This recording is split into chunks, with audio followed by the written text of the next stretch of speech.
संकष्टी चतुर्थी व्रत कथा। एक साहूकार और एक साहूकारिन थे। वह धर्म पुण्य को नहीं मानते थे। इसके कारण उनके कोई बच्चा नहीं था। एक दिन साहूकारिन पड़ोसी के घर गई। उस दिन सकट चौथ था। वहां पड़ोसन सकट चौथ की पूजा करके कहानी सुना रही थी। साहूकारिन ने पड़ोसन से पूछा, तुम क्या कर रही हो? तब पड़ोसन बोली कि आज चौथ का व्रत है, इसलिए कहानी सुना रही हूँ। तब साहूकारिन बोली, चौथ के व्रत से क्या होता है? पड़ोसन बोली, इसे करने से अन्न, धन, सुहाग, पुत्र सब मिलता है। तब साहूकारिन ने कहा, यदि मेरा गर्भ रह जाए तो मैं 1.25 सिर तिलकुट करूंगी और चौथ का व्रत करूंगी। श्री गणेश भगवान की कृपा से साहूकारिन के गर्भ रह गया तो वह बोली कि मेरे लड़का हो जाए तो मैं 2.5 सिर तिलकुट करूंगी। कुछ दिन बाद उसके लड़का हो गया तो वह बोली, हे चौथ भगवान, मेरे बेटे का विवाह हो जाएगा तो मैं 5.25 सिर तिलकुट करूंगी।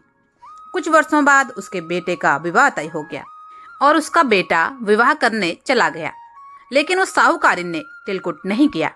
इस कारण से चौथ देव क्रोधित हो गए और उन्होंने फेरे से उसके बेटे को उठाकर पीपल के पेड़ पर बिठा दिया।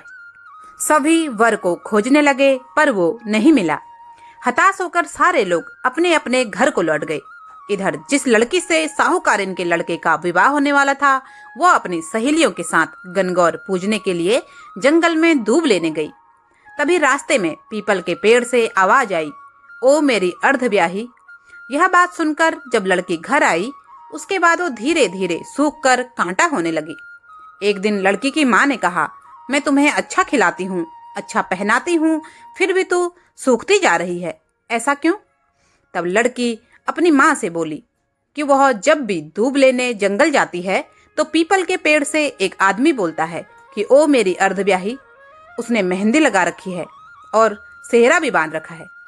तब उसकी माँ ने पीपल के पेड़ के पास जाकर देखा, यह तो उसका जमाई है। तब उसकी माँ ने जमाई से कहा, आप यहाँ क्यों बैठे हैं?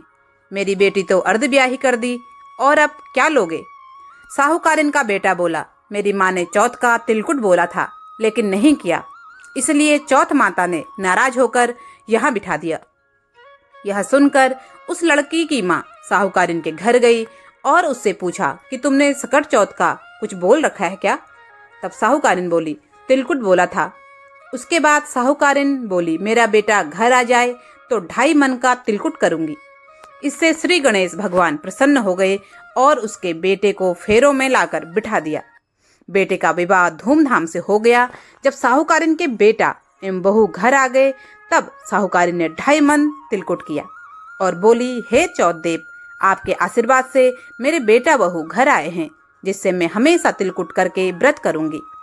इसके बाद सारे नगरवासियों ने तिलकुट के साथ सकट व्रत रखना प्रारंभ कर दिया। हे सकट चौथ, जिस तरह साहूकारिन को बेटे बहू से मिलवाया, वैसे ही हम सबको मनचाहा वरदान देना। इस कथा को कहने और सुनने वालों का भला करना। इस साल सकट चौथ का व्रत 29 जनवरी को रखा जाएगा। बोलो सकट चौथ की जय, श्री गणेश देव की जय। कहानी पसंद आई तो कृपया लाइक करें, चैनल पर नए हैं तो सब्सक्राइब करें और कमेंट बॉक्स में जय श्री गणेश जरूर लिखें।